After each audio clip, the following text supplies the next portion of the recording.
Hi everyone, and welcome to She. This week on She, we're talking about something deep, and I could almost confidently say something that affects almost every mother I know.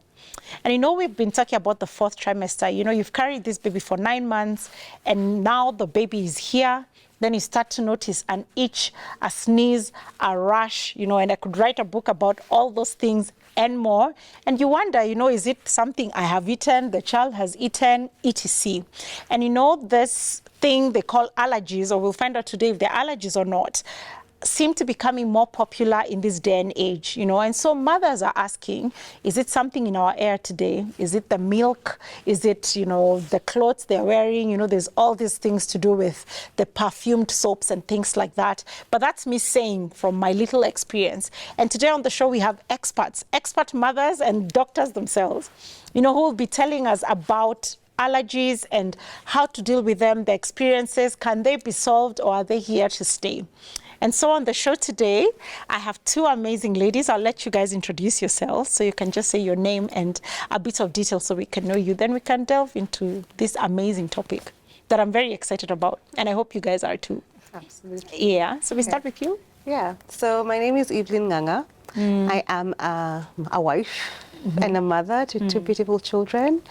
On a day-to-day, I practice as a pediatrician and an allergy specialist, one of two in the country. Oh. So it's something I'm very passionate about, and I'm truly privileged to be here today. So thank you for this opportunity. Are there only two in this country? Two pediatric allergists, yes. Oh, wow. So does that mean you go and study pediatrics, then further into allergies, or it comes? Yes, so first pediatrics, and then you get a subspecialization in what they call allergology, but we just shorten it to say allergies. Yeah, so probably if there are two in this country, and we are such an amazing strategic state, if we check in Africa, maybe they're just 5 or 10. A little more than that, maybe. Oh, yeah, more than 10? Yeah, I would say probably between 10 to 20. East Africa is only now trying to train a little more. Allergists. The same for West Africa, but in Central Africa, Northern Africa, very limited. Oh, wow. Yeah. So if you're watching and you've been wondering what arm or line of medicine to take, I guess you know where you need to focus, because there are only two in this country. Absolutely. That's amazing. That's a blessing. Yeah. Yes. So my name is Angela Mwangi. I'm a mother of 3 children, grown-up children. I'm a sourcing category specialist in one of the big banks in Kenya, and I'm excited here to be here to just discuss this exciting topic. So first you said grown-ups, and we are like, did you have them when you were 16? Because you don't even look a day over 30. Yeah. What are their ages? Maybe I had them when I was pretty young, but so the eldest is 20, 18 and 16. Wow. The last one is 16 years. 2 of them are asthmatic, so we grew up with the challenges of dealing with allergies and all that. And one had a very serious illness when he was around 11. Oh, wow. Yeah, he was hospitalized, and it was an autoimmune disease. Yeah. Wow, you'll tell us more about that. Yeah. And to think that you did all that, and you said you're a sourcing Category specialist, so I'm in procurement. Yeah, oh, that's fantastic. You know, the beauty about this show is that, yes, we get encouragement for what we're talking about, but, you know, even people watching are like, oh, wow, that's a new line. That's a good way to brand myself. So thank you for sharing that. Okay. And now into this topic, and since, Angie, you started this out, maybe we can start with you. Tell us about that journey. Like, how did you first know your child has an allergy? You know, did you try home remedies? Just take us through that journey of what that looked like for you. Because when I think about the little I've seen for allergies, most times as a mother, you try and figure it out first, call a few friends before it's non-manageable, and then now you go see a doctor, right? Yeah. So with my eldest child, when he was born, when he was around 1 year old, we noticed that he had eczema, which when we talked to some doctors, we got to find out that sometimes it's a reaction to an allergy. And he also used to have breathing challenges from time to time, especially when I think back, especially when the seasons were changing from warm weather to cold weather. Oh. So he used to get hospitalized like from when he was around 13 months all the way till he was 12 years. Every year, without fail, he had to be hospitalized. And hospitalized, you mean admitted? Yes, admitted because of asthmatic challenges. Yes. Oh, wow. Yeah. With the second born, he was not asthmatic. He's not asthmatic. So for him, it was just the usual challenges that kids get, getting a cold, ear infection. He was also hospitalized a few times, but not as much as his older brother. And the last born, she also had a challenge with asthma, but not as bad as the eldest. So at one point, they were actually all hospitalized together. So we were given one big room as a family. Oh, wow. Yeah, but maybe I can also mention that their dad is also asthmatic. So we thought that probably that could have affected them. Affected, yeah. Wow. Yeah, so at least we were able to know how to deal with it, giving the inhalers, and nebulization. Yeah, all those treatments that you'd get when you go to hospital. Yeah. And I guess because if you're saying when it's hot and now changing to cold, and there's nothing you can do about the seasons, like you can't tell the seasons don't come in cold, especially like how right now even the cold season has extended, like you can do nothing about that. Actually, what happens is that there's pollen. When the season is changing, we got to find out that it's the pollen that is released by the plants that affects some people. So that's what used to trigger their asthma. Yeah. Oh, that's interesting. Reaction. Yeah. And Daktari, like what has your experience been, and I know doctors, we can also call them our learned fellows because, and I also know you've done a lot of reading, like I'd also want to hear from you, is this an issue of this age? Was it there with our folks? It's just that there was no social media and we were not the parents then, so we didn't bother to know. But it just feels like these things are more now than then. So is it an issue of this age? And if you're to like tell us top 3 causes, like are there things that are guaranteed, like the pollen and whatever, that would be leading to these issues being there now more than before? Okay. Yeah. So when I look back, even when I was growing up in school, there were very few kids who had what would term as allergies today. So you'd have one rare case of someone with an eczema. People would want to not associate with the child because they're not sure what this skin condition is. The child would be itching away. The skin can sometimes flare and look quite, not so pretty or pleasant. And we didn't have many of these allergies, Once in a while, you'd find a child who's sneezing a lot, rubbing their nose. So what I'm just trying to delve into is allergies affect multiple systems, right? And so over the years, you tend to realize when the baby is very young, like she mentioned, in the first 1 year of life, the commonest area to be affected will be the skin. So you'll tend to find kids have the eczema at that point. It's a little bit hard to also differentiate, especially between the first 6 weeks to about 10 weeks. Babies just generally tend to have different kinds of rashes. So you really need to identify which one is eczema. And how we do that is just based on where it's affected. So like the face would be the commonest place for babies, sometimes over the back or the abdomen, and what we call the extensor surfaces. So over time, we have seen that globally, allergies are rising. So not only in the West, it's also happening here in Africa. So even where I trained, for instance, in South Africa, allergies were a lot. Our allergy clinic was always full. Wow. And when I came back, I also found that there's lots of allergies here. And in fact, one of the reasons that led me to going for my specialization was a majority of the outpatient clinic visits by moms would be allergy related. It's true. So then you find that once a child has moved on from maybe the skin being affected, there's something we call the allergic march, which basically alludes to the fact that allergies are a chronic illness, number one, and they continue to affect various organ systems as the child grows older. So when they're younger, it begins with the skin. For the majority, it may escalate to involve the abdomen or food-related. And then after that, you can end up with a child having what you call the allergic rhinitis or hay fever, where the child is always congested, rubbing their nose, a drippy nose, and itchy eyes as well. And sometimes they term it as the cold that never ends. So a mother will come and literally tell you, my child has a cold 24/7, all year round. What's going on? And then because the respiratory system begins from the nose, if that inflammation or inflammatory process is not controlled or addressed, then it tracks down to involve the lungs, which we then call asthma.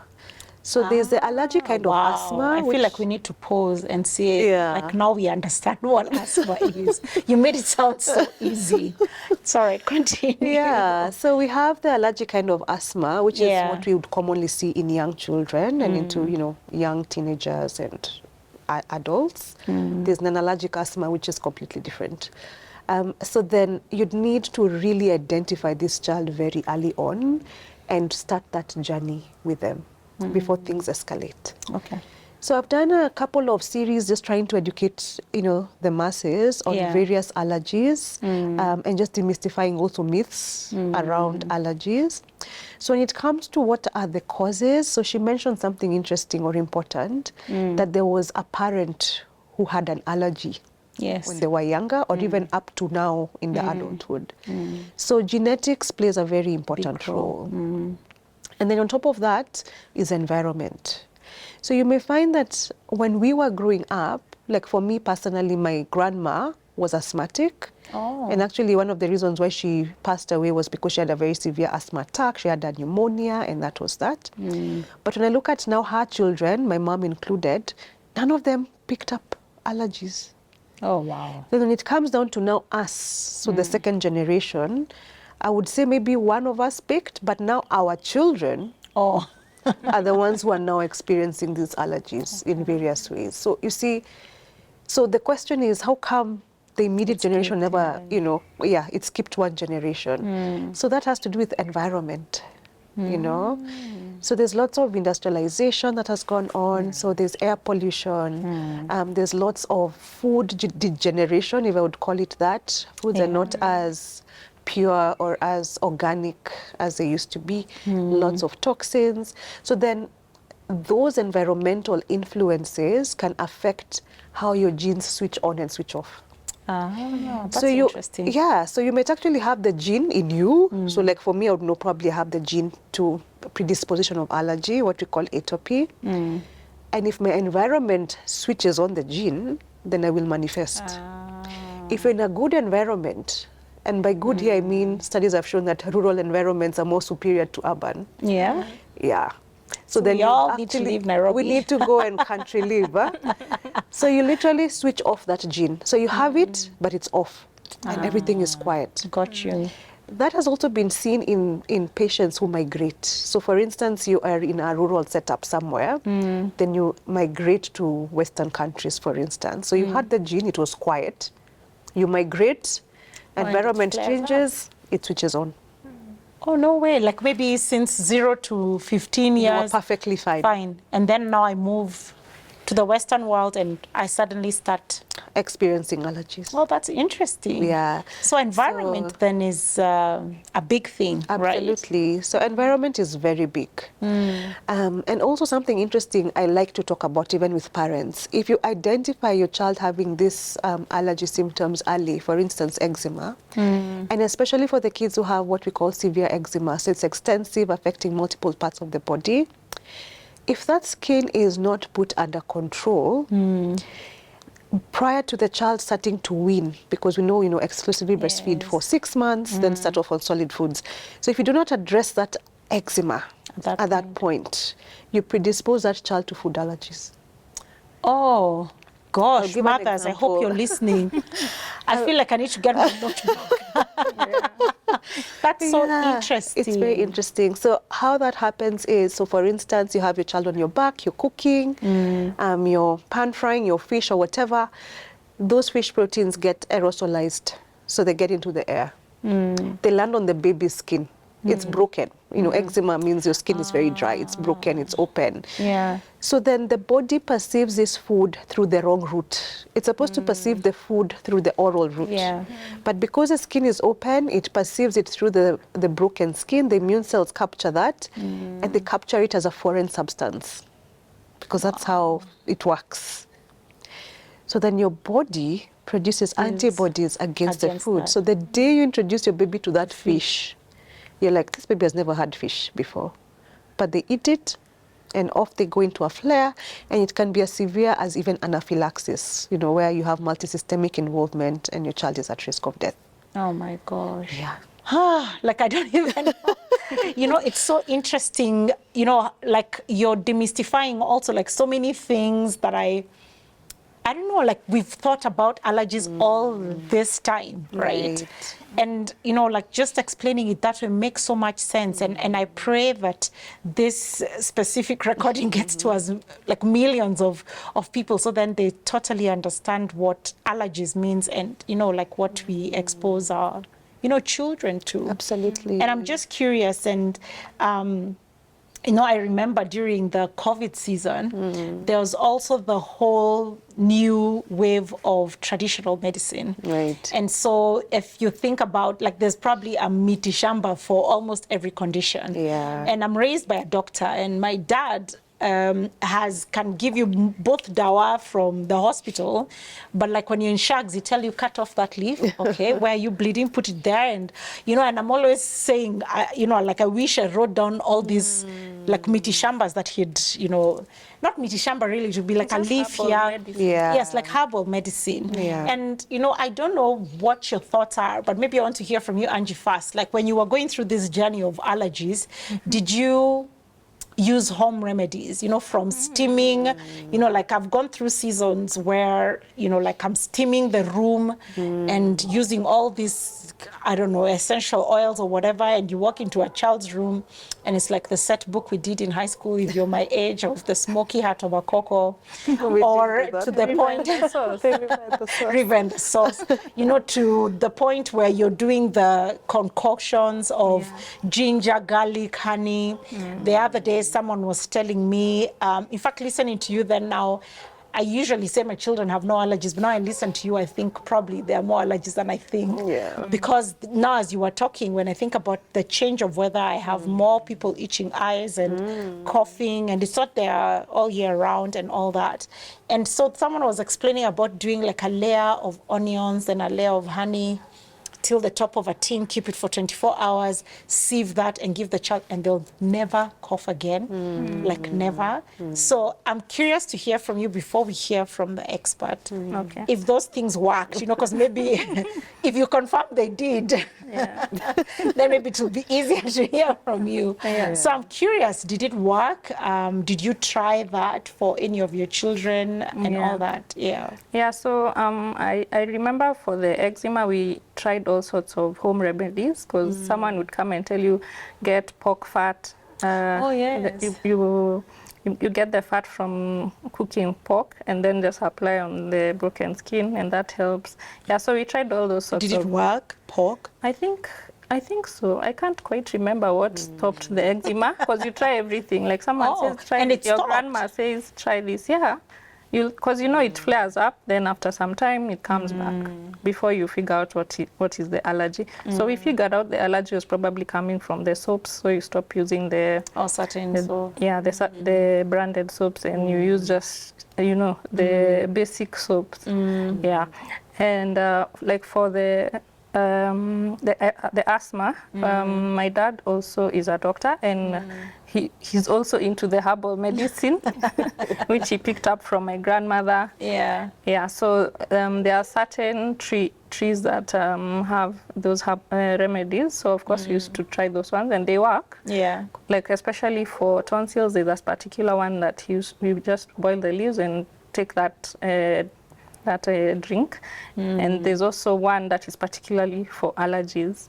I know it in my mother tongue. It's called moiri. I'm very curious. Moiri, that's the name of the tree. So you just boil the leaves, and if you have a stomachache, allergy, prostate issues, it takes care of all those. Yeah. Oh wow. Yeah. So we tried everything, herbal, hospital, so long as the child gets better. Oh, wow. And somehow they did, because right now they are not as how they were. And then while you were talking about the onion and the honey, my sister also has a child who has asthmatic condition, and he's still young, he's 4 years old. So she tries a lot of those. And some work, like the ginger da, the propolis. There's a certain one that she gets from Uganda. Oh. Yeah, it's sold in Ugandan chemists. I don't know if it's herbal, but I think it's made there in Uganda. And propolis for the honey. Yeah, and then there's that remedy, even putting onions on the child's feet as they sleep, and then you wrap them with foil and then put socks. That helps bring down the cough. So you try everything, because you just don't see a child suffering. And it's almost desperate at some point. Yeah, and I think also the conventional medicine comes from herbs. It's only that it's packed differently. To last long and whatever. And so, but it comes from a tree or a plant somewhere. Absolutely. Yeah, so it's just that it's knowledge that's been passed down from our relatives. So it's not been endorsed by any university, but as long as it's working, you're most willing to try. And I saw that mitishamba work for the coughs and all that during COVID. So I guess there's this good place. And when Angie is speaking, like I have now like 100 questions, and I'll just throw them all at you. All the best, you know. And the first one, like she talked about age, like that it gets better. Like I want to hear your thoughts on that. And of course the home remedies, you know, are there some that you think work? She also talked about things like stomach aches and tonsils. So are allergies just for homa and asthma and eczema? You know, I didn't even know eczema falls under the group of allergies, but now would you then now put stomach aches? And I know there are running stomachs, and how some kids have constant tonsils and things like that. You know, like where does the grouping for allergies fall, or what qualifies this illness is an allergy, this one is illness, if you'd call allergy illness. Right. Maybe we start with those three. Okay. Yeah, so when it comes to what is an allergy, it just basically means your body's immune system is perceiving something as an abnormal substance. And so it mounts a response against that particular thing. That thing could be food, a food substance, or it could be something environmental. So that's just basically what it is. So if your immune system is involved and it's causing an inflammatory response against a particular thing, then that's an allergy. And how we demystify also things like, say, abdominal pain, let's say, for instance, colic, or abdominal pain and chronic diarrhea that is arising from milk. That is more of an intolerance. So there's a very sort of overlap, or people get confused when it comes to what is an intolerance and what is an allergy. So an intolerance, you can tolerate a small quantity as long as your body has enzymes for that particular food, basically. And you find that people who are lactose intolerant can take lactose-free milk, for instance, or they can tolerate milk in small bits spread across the week instead of like every day. If someone is allergic to milk, it doesn't matter the quantity. They will respond. Or they will react. Because as soon as the immune system sees that, then it just flares up. So that's what I would say. That's how we demystify that. When it comes to things like tonsillitis, so tonsillitis is a bit different, because tonsillitis is literally an infection which can either be viral or bacterial. But we do find that allergic children can sometimes have what they call adenoid hypertrophy. And because the environment is constantly stimulating the adenoids, because it's part of the immune system, to swell, then they're more predisposed to recurrent tonsillitis. But once you address also the background allergy and the issue of the constant inflammation, then it deals with the infections or the recurrent infections. So you'll find when a child is coming, say, to see me, and they're just coming with just a cold, for instance. I delve a bit deeper, you realize this is a cold that keeps happening every month. We delve a bit deeper, I look at the child, they're having what we call allergic phases, so you can literally see it on the face. Then you know there's an underlying issue of allergies, which if not addressed, then this facade they've come with of just regular infections will never clear. So then once you address that, then you address the underlying conditions and the child is much better. Yeah. And on the home remedies and the So as a mother, I have tried them. yeah, you just validated us. Sometimes as I'm prescribing like conventional medication, I'm also telling you, please also try some of these things. Because as she has rightfully said, medications are really drawn from plants and herbs, you know, and some have been shown to work while others have not. Yeah. But when it comes to allergies, though, it's a bit of a different ball game. Okay. Because unless you address that thing that the child is reacting to, then you have not addressed the allergy. But when it comes to, say, recurrent infections, they're trying to boost the immune system. The onion and honey, by the way, for me at least, it has worked for my children when they're having this very persistent cough. And you know, as pediatricians, we do not advocate for cough syrups, so we do not give children cough syrups. But some of these remedies have been shown to work, and even thyme. You know the herb called thyme? It also works quite well for coughs, at least from my experience. Yeah. But if it's asthma, that is something completely different. Your airway is literally closing up, and that may be driven by multiple factors, including what's in the environment. Wow. So you need to address that, give the proper medication for that. Yes. And then each child is different in terms of what triggers them. So for some, they're triggered by viral infections. So during a period of viral infection is when they get the wheeze and the tight chest. The rest of the time, they're okay.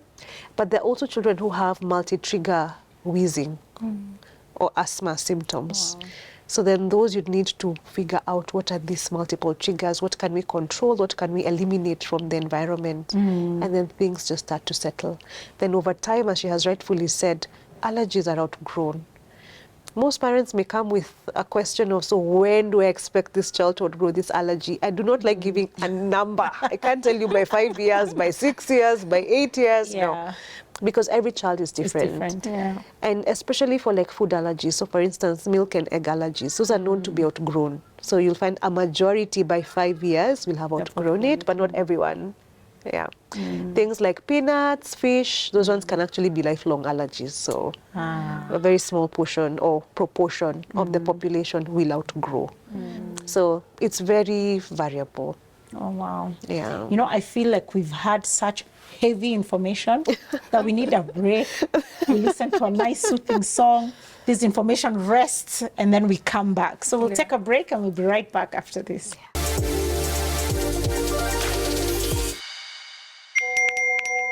We are living in a lost and broken world, constantly bombarded by messages of hate and atrocities. But with God, we can overcome. Find hope and restoration on the go through life-changing shows on the Family Media app. And then you will lose yourself and gain the world. And Jesus said, what good is it? Get to stream Family TV and Family Radio 316 straight from your phone. Catch up on a show you missed or create video streaming playlists by saving and watching videos from our huge variety of shows at your own convenience. Download the Family Media app, available for all Android and iOS users on the Google Play Store and Apple Store respectively. Family Media, keeping Jesus on the airwaves. Welcome back. We're here on She, and in case you're joining us, listening on radio or watching us on TV, we're talking about allergies. And you know, when I was preparing for this show, I don't think I had thought about allergies to the extent I have learned today. And I'm so grateful to God that it was both of you who came, because this is helping me. And I can only imagine the number of mothers and parents who are learning from this. And you know, you talked about aspects of the environment, you know, and what that does and what parents should do, etc. We talked about the home remedies and what works and what doesn't. And I'm just, you know, apart from thinking, why is it just two of you in this entire country? Because if someone is in Mombasa and Kisumu, they have to come all this way. I'm also just thinking, are there mistakes that you feel you made as a mother? And I'll come to you for that as well. are there things that if you look back, you're like, I should have done this earlier, you know? Like, I'll tell you, and I don't know how I forgot this, one of my sons is allergic to cashew nuts. Not all nuts, specifically cashew nuts. And how we found out is one day he eats the nuts and immediately his face starts to swell and then he couldn't breathe. And, you know, we had to get it out and rush him to hospital and all that. And then my head told me that, probably, like many years later, I'm like, probably this is done. And so like not too long ago, I think it was last year, this year, we gave him cashew nuts again. And oh my gosh, the same thing happened. And I think it was even more scary than before. And, you know, so as a mother, you're just like, okay, Faith, just chill, you know, like just resort to the fact that he can't have cashew nuts. But I'm curious, you know, like, are there instances you're like, you know, I did this, I know it took my child through a lot, maybe more pain and things like that, that looking back, you'd tell a mother raising kids, you know, don't go through this, or please do this, or please see a pediatrician soon. I don't know what that is for you because you're a super mom who's raised 3 adults, you know, and we are honored that you're here with us today kind of thing. So I don't know what you would say. Well, I've been trying to think back and see whether there are any regrets. I don't have any regrets. I think I did my best. Maybe I should have seen a specialist at that time. Yeah. So I think for a mom, there's always that guilt of what can I do better for my child, but also you should give yourself grace, and as long as you're doing your best, and when your child gets sick, you're taking them to see a doctor as soon as you can. Yeah, so I think as a mother, you also learn as the years go by what to do, and you know that we tried this last time, it didn't work. And when you see these symptoms, let's rush him to hospital, or let's do this to avoid this outcome. So I don't have any regrets. Okay. The kids are alive. Praise the made Lord. it. And they are fine, they are well. So for me, it's just to encourage moms. I know we are trying our best with all other things that we are handling. As long as you're taking care of your child and taking them to hospital, may I just advise them, maybe see a specialist when you notice that there's this recurrent issue that could be an allergy, so that you can find out maybe there's something you can do that can stop those allergies, or maybe reduce the effects for your child. Yeah, that's what I'd say. Yeah. And what was it like when you know that every year your child would have to be admitted? Because if there are any mothers watching, I guess, who have like deal with allergies, that story is probably similar, like, or like they're just like, oh, at least I'm not the only one, there goes somebody else. What was that like for you? Or did you just reach that point, you're like, okay, let's do this again? It's actually, when you look back, you're like, hey, we used to go to hospital every year. You don't go into the year thinking, it's coming, or that like, next month it's going to happen. It's just when you look back, you're like, oh my God, we used to get hospitalized every year.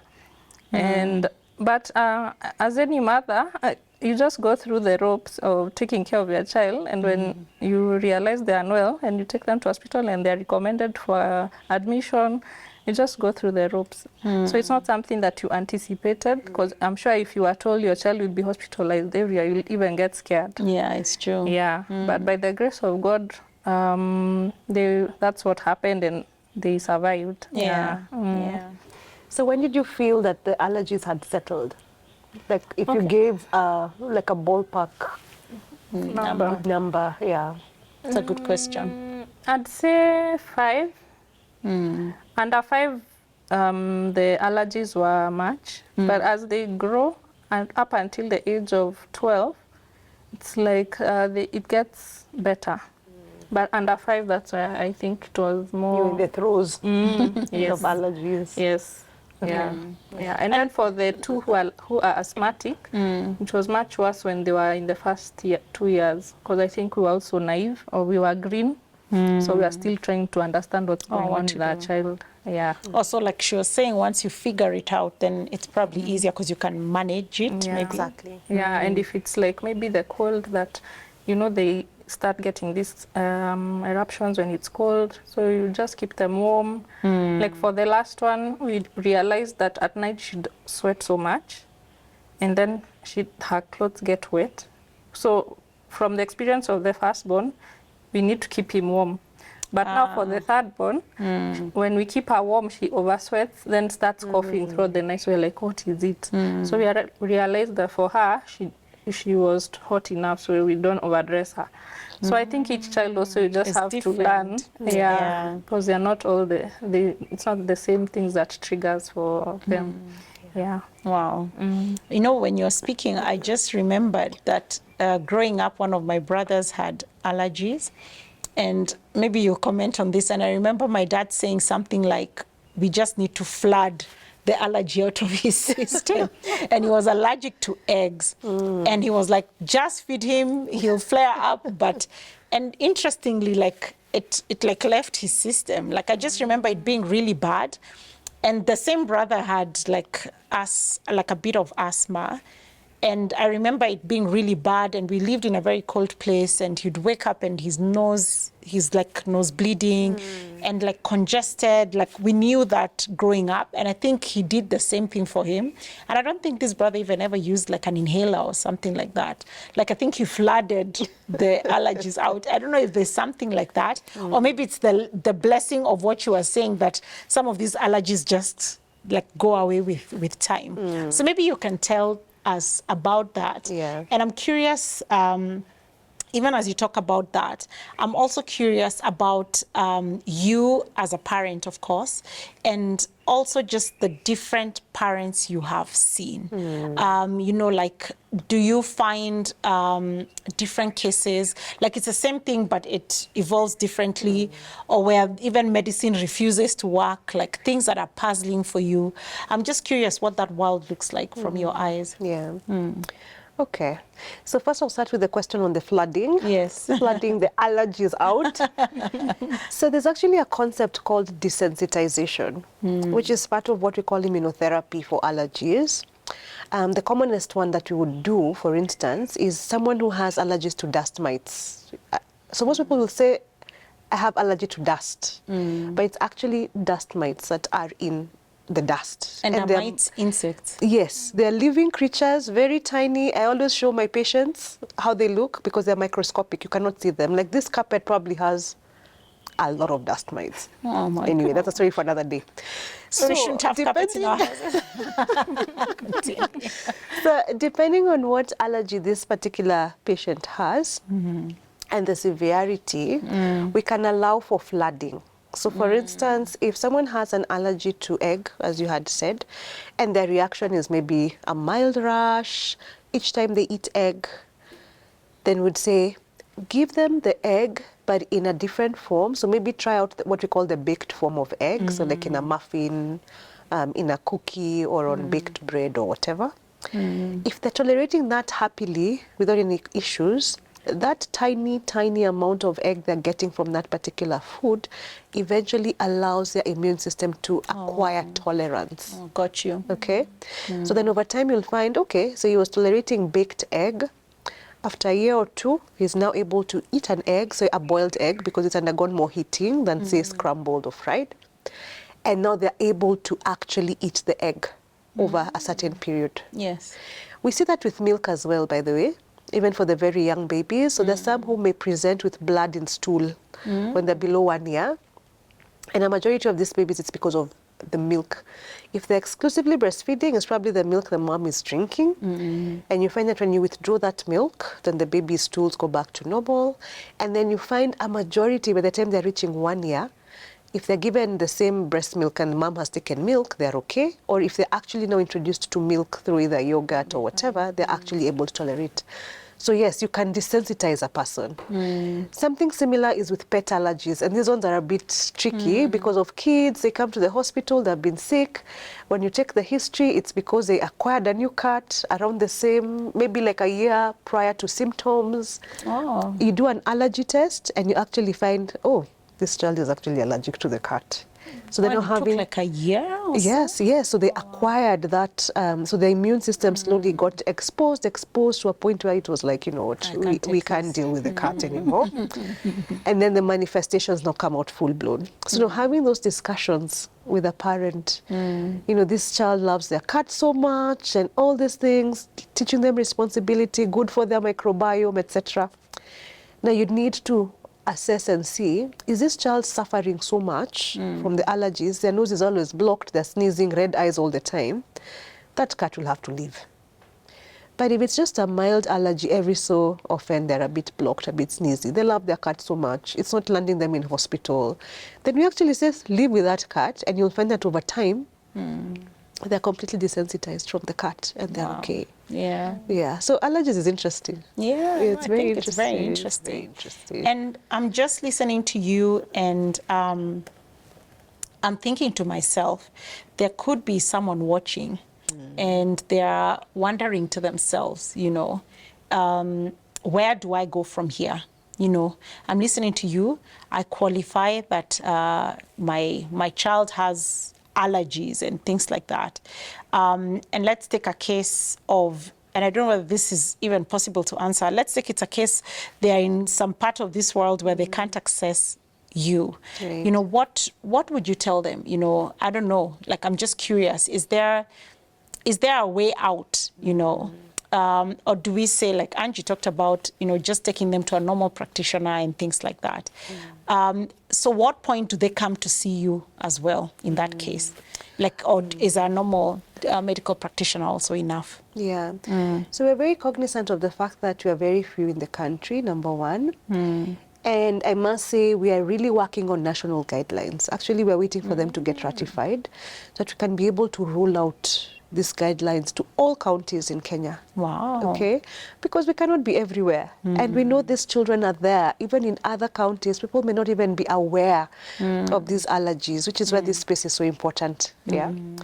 So any other doctor can be able to manage. And what we do, even as a pediatric association, we always have these yearly conferences where we have doctors come from all over Kenya to just come and get some of this knowledge and get to know how to delve into these allergies. We're very open with all our medical colleagues that they can reach out to us if you're stuck. I get calls from Isiolo, from Kisumu, from Nyandarua, from very many places of a doctor who says, hey, here's a child in front of me, this is what they present with, what do we do? So the first step is to just create that awareness, number one, advocacy for the same, training these doctors because they can handle it.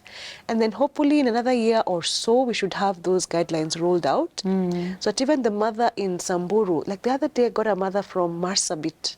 Wow. They came all the way to seek help here in Nairobi. Oh, wow. And once we were able to do the testing and everything, they got to know what it was, they went, and everyone was happy. Sometimes we get people who call us and we do like a sort of like a telemedicine. So we're able to communicate if you have Wi-Fi wherever you are. We can be able to have the conversation and improve the quality of life of that child. Because I must say, a lot of the time, the allergy patients are in dire need of help. You know, not only the child, but even the family as a whole. Yeah. So, you know, even as we come to a close, in my doing research as I was preparing for this show, I saw a lot of interesting stories to do with yeast and eczema. And I'm just curious, is there a correlation? And I know Angie talked about perfumed soap, there's the different foods. So is yeast a factor? Would you bring up maybe even, I know we talked about genetics and all that, but would you say yeast is a factor or there's a correlation between yeast and eczema? And maybe as you respond to that, maybe you also respond to other allergies and what can be correlated to them. And of course, I know there are exceptions, but yes.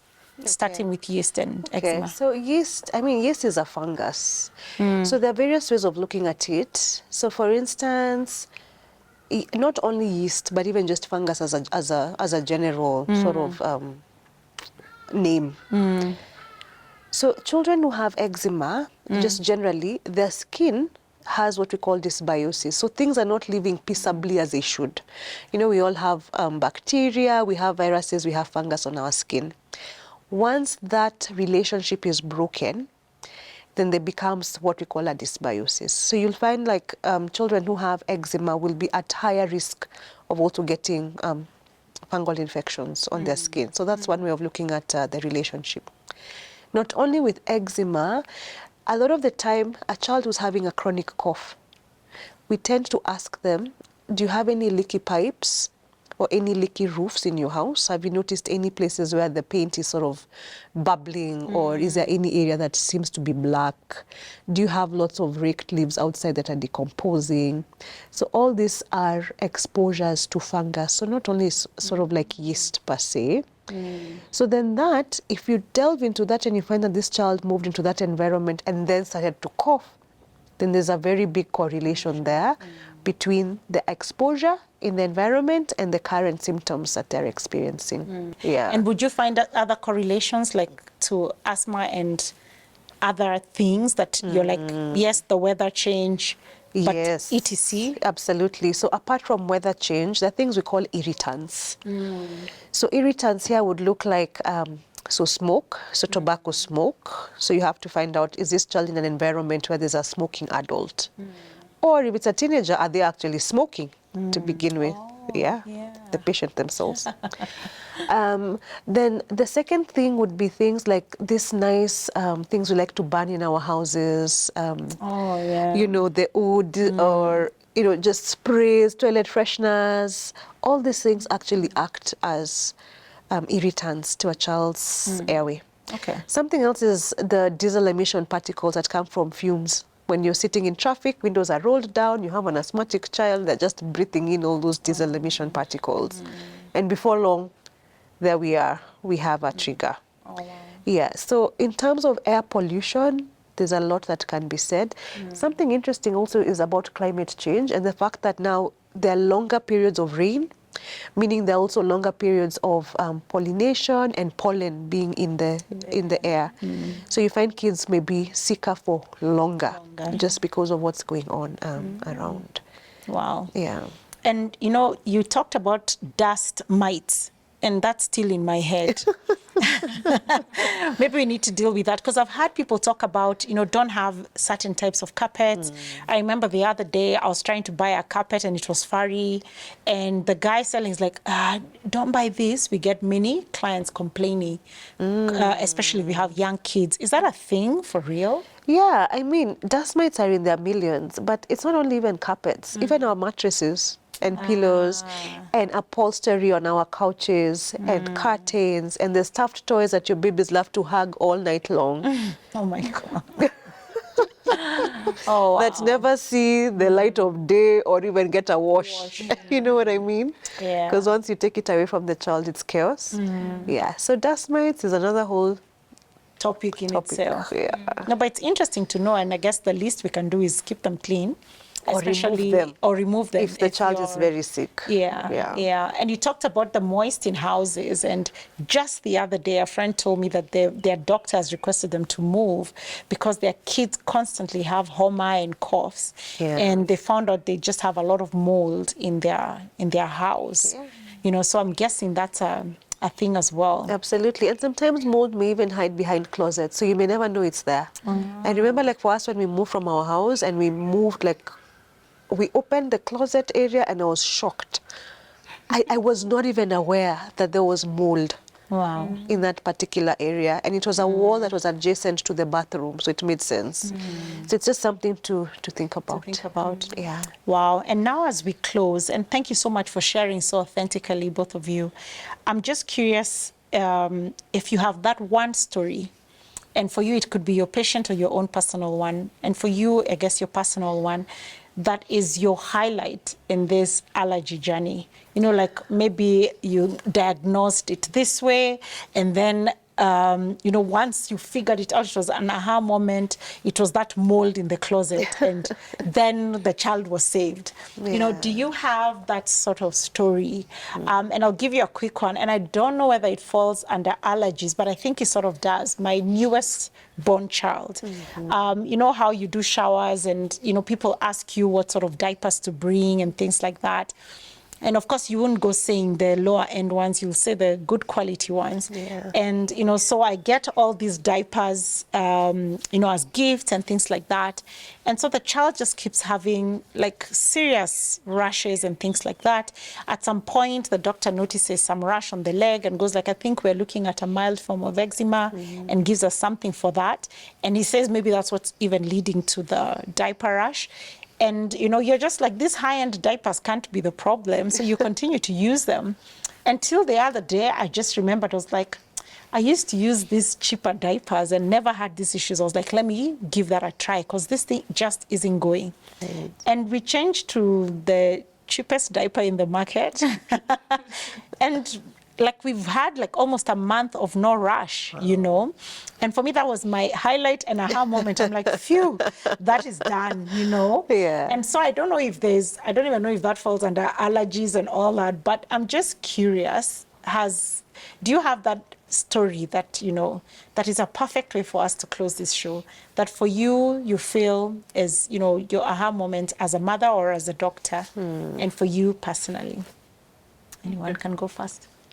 Okay, let me go first, then the doctor can finish. Okay, so for me, I think my aha moment, or the moment I'm so grateful for, is when the last time when I remember they were hospitalized, the two kids, and we met this doctor who really took us through exactly what happens during an asthmatic attack and how we can deal with it going forward to avoid being hospitalized. Yeah, so she told us that the two kids had probably had different triggers, and so she gave them different inhalers. And so for me, that was first. I was like, oh, so there are different types of asthmas, and like they also have different medication. Yeah, so one got a different brand of inhaler from the other, and she told us it's also possible for you, once you see like this is the season or this you notice this symptom, give them this so that it brings down the attack before it It's goes like overboard. Yeah. Oh. Yeah, so once we did that, we realized that actually we could put this thing under control. Yeah, and you noticed the change in the curve, and it started the episode. And she also told us that these kids are at the age they're at, you can also teach them to start taking this medication when they notice something is wrong, because they're big. Or to say as well, yeah, that they're feeling a certain way. And also when they realize that this is how I'm feeling, let me take this inhaler. Yeah, so it's not up to you as a parent, because probably they're in school or they've gone for a sleepover somewhere. They've gone to visit their relatives. So they can also carry it, and when they feel this way, they take it. And yeah, it will avoid all the escalation. Yes. And admissions every year. Yeah, so for me, that's my highlight. Yeah, I'd say one of them. Okay, the one that pops up. The most. Yeah. Just know you've encouraged very many parents out there who are in the smack in between that before we can talk about adult children. Yes. Thank you for that. Yes, thank you. Yeah. Wow. That's such a hard question for me, I must say. I think let me talk about one particular mom who, when she was referred, had a baby who was below 1 year with very extensive eczema. So this is a baby who was scratching themselves open, to the point of bleeding. The baby, even if you cut their nails, even if you put the mittens, they were just scratching away at any given opportunity, which means the baby can't sleep. The baby is not able to breastfeed very well. Mom is not sleeping. She's very stressed. At the point of them coming for the visit, you'd remove the clothes and the baby's skin literally flakes off. Oh, wow. Like it's almost like powdered. Like the skin just sort of, it's so dry, and it just sort of just flakes off. She had tried lots of creams and a lot of steroids. Wow. So at some point, even the skin pigmentation had been disrupted. The child had hypopigmented patches and everything. So in my practice, if a child has such extensive eczema, so first things first is to ensure that they have a very good skincare routine. So proper products. Please don't use products based on who has told you what works and etc. etc. you need to understand your own baby first and foremost. So get the right products.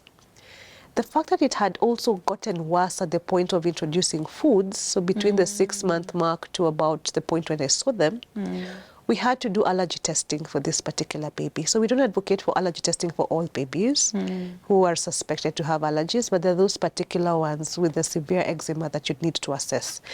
So for this particular mom, we identified that the baby was reacting to eggs, milk, and wheat. And so we were able to advise the mom on what to exclude, rather than the blanket statement of avoid all proteins, or, you know, you end up with such a schemed diet. You even wonder, how is this mom even producing milk, right? So once we're able to identify those particular foods and they were withdrawn, we got onto very good skin care routines. Within a month, it was like a complete transformation. Oh, wow. So A mom month. came back very happy, baby is happy, imagine. baby is gaining weight, no more scratching, skin is not flaking off. I mean, for me, that is just the joy of my practice, I can improving the imagine. quality of life of these babies who are really struggling. And now we see now, because she was like, at least I can get off steroids, you know, at least now I know what to eat, I know what to avoid, the child can have a balanced diet, we have alternatives, etc. So that for that's me so was a refreshing. success story. I'm so glad I asked that. That is such fun and blessed way to close the show. You know that there's hope, you know, and also as Christians, that's what we say, that there's hope, and we thank God for God creating medicine and doctors, you know, so then these things can be solved, you know. And so we thank God for that healing. And go ahead and continue to do the great work. This has been She. We've just had so much fun. I hope you've had as much fun as I did. A lot. Just learning and all that. I feel like now I'm an expert. Like I'll be going for baby showers. I'm like, okay, so let me explain to you allergies. Just kidding, but really such a blessing. And, you know, I also just want to thank you in case you're partnering with us, and you've been partnering with us the last 25 years. In case you'd want to be a partner, please SMS us on 2316 and we'll come back to you and give you all the details. And we appreciate all your giving. And I pray that as you give, that God gives back to you, pressed down, shaken together, and running over. This has been She. I pray you've had a blessed time. I have. Thank you for listening. Thank you for watching. See you next week right here on Family TV and Family Radio.